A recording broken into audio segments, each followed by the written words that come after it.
अत्याचारी सौतेली माँ। एक घने जंगल में सोनू नाम का चीड़ा अपनी पत्नी और बेटे के साथ रहता था।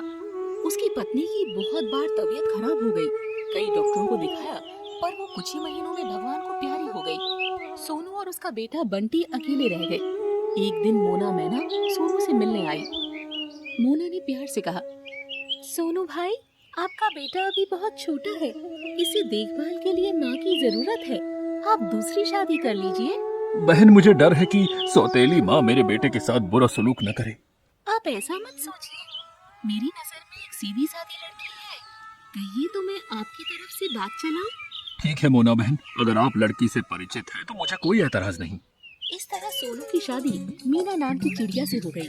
मीना सोनू के सामने तो बंटी को बहुत प्यार करती थी, पर जैसे ही सोनू काम पर चला जाता तो बंटी से सारे घर का काम कराती थी। बंटी, अभी ये सारे कपड़े धुलकर साफ कर दे, वरना तुझे बहुत पीटूंगी और तेरे पिता से भी मार पड़वाऊंगी। मेरी माँ मुझसे कोई काम नहीं कराती थी। तुम मेरी माँ नहीं हो। मैं पापा से तुम्हारी शिकायत करूंगा। इतना सुनकर मीना आग बबूला हो गई और बंटी को मारने लगी। बंटी की भली प्रकार पिटाई करने के बाद उसने उसे धमकी दी, अगर तूने पिता से शिकायत की तो कल और भी ज्यादा मारूंगी। मीना उससे खाना बनवाती, सफाई करवाती और कपड़े भी धुलवाती, पर जब उसका पति घर पर होता तो वो बहुत प्यार से पेश आती। अरे बंटी बेटे, तुम्हें स्कूल के लिए कुछ पैसे चाहिए थे ना?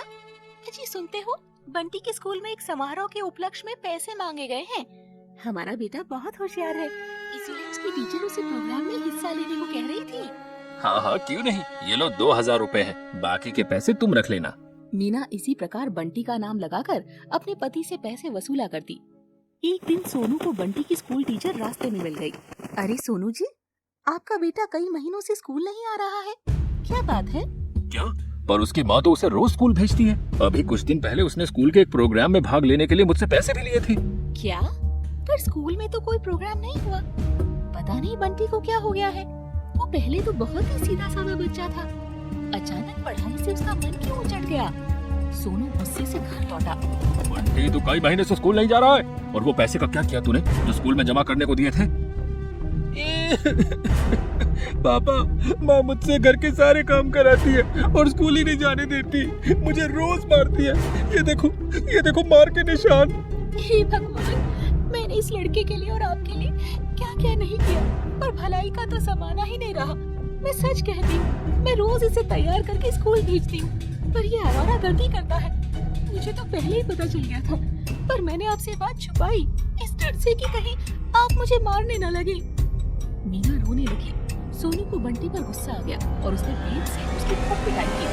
रात में जब उसका गुस्सा ठंडा हुआ तो वो बहुत पछताया। मैंने बेचारे बंटी को बहुत मारा, मुझे ऐसा नहीं करना चाहिए था। अरे वो बच्चा ही तो है, शायद अपनी माँ को अभी भी भूल नहीं सका है वो, इसीलिए सौतेली माँ को स्वीकार नहीं कर रहा है। कल मैं ऑफिस से जल्दी छुट्टी लेकर सबको घुमाने ले जाऊंगा।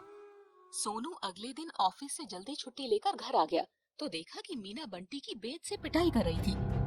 मैंने कहा था ना, अगर तूने अपने पिता से कुछ भी बताया तो मैं तुझे बहुत पीटूंगी। फिर भी तूने अपना मुंह खोला। मीना ने उसे मुंह भर पीटा, फिर घर के काम करवाने लगी। ये देखकर सोनू की आंखें खुल गई। वो गुस्से से चिल्लाया, ओह, तो ये बात है, इस तरह तुम मेरे बेटे का ध्यान रख रही हो। आज अगर मैं जल्दी ना आता तो शायद मुझे ये हकीकत पता ही नहीं चलती। निकल जा मेरे घर से, अभी के अभी निकल जा। सोनू को देखकर मीना रोने लगी। मुझे माफ कर दीजिए, मैं आपके पैर पड़ती हूँ। मैं कभी इस पर हाथ नहीं उठाऊंगी, पर मुझे मत निकालिए, मैं आपके बच्चे की माँ बनने वाली हूँ। सोनू ने ये सुना तो चौंक गया। क्या तुम माँ बनने वाली हो? ठीक है, मैं तुम्हें माफ करता हूँ, पर आज के बाद मैं कभी भी अचानक आकर देखूंगा कि मेरे बेटे बंटी को कोई कष्ट ना हो। सोनू के डर से अब मीना बंटी से कुछ अच्छा बर्ताव करने लगी। उसने भी एक बेटे को जन्म दिया जिसका नाम शंटू रखा गया। बंटी और सोनू नए बच्चे के आने से बहुत खुश हुए, पर बंटी की किस्मत में दुख ही लिखे थे। सोनू की तबीयत अचानक खराब हुई और वो भी मर गया। अब तो बंटी पूरी तरह मोना के ऊपर आश्रित था। मोना अपने बेटे से बहुत प्यार करती और बंटी पर बहुत अन्याय करती थी। मोना को अपने पति के इंश्योरेंस की बड़ी रकम मिली थी, वो तो खुशी से फूली न समाई। बंटी घर के सारे काम करता और अपने छोटे भाई को भी संभालता। उसका भाई थोड़ा बड़ा हुआ तो स्कूल जाने लगा, पर वो बहुत ही शरारती था। उसे जुए की लत लग गई। वो स्कूल जाने की जगह जुआ खेलने जाने लगा। जब वो और बड़ा हुआ तो शराब भी पीने लगा। एक दिन वो नशे में घर आया। अरे पहले तो तू सिर्फ आवारागर्दी करता था, अब तो शराब भी पीने लगा। हाँ पीऊंगा मैं शराब, जो कर पाओ कर लो। रुक, अभी तुझे बताती हूँ। मैंने कभी तुझ पर हाथ नहीं उठाया ना, इसीलिए तो बिगड़ गया है। मोना ने शंटू को बैट से मारना शुरू कर दिया तो शंटू ने वो बैट छीनकर उसे ही पीटना शुरू कर दिया। किसी तरह बंटी ने बीच बचाव किया।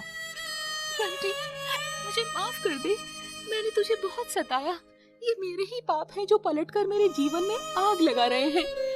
मैं तुम चिंता मत करो, तुम्हारे और शंटू के अलावा मेरा है ही कौन। मैं शंटू को समझाऊंगा। अगले ही दिन शंटू की तबीयत बहुत खराब हो गई थी। कुछ ही दिनों में उसकी मृत्यु हो गई। अब बंटी ही मीना के बुढ़ापे का सहारा था। बंटी ने कभी मीना से पुराने दिनों का बदला नहीं लिया, बल्कि हमेशा उसका ध्यान रखा।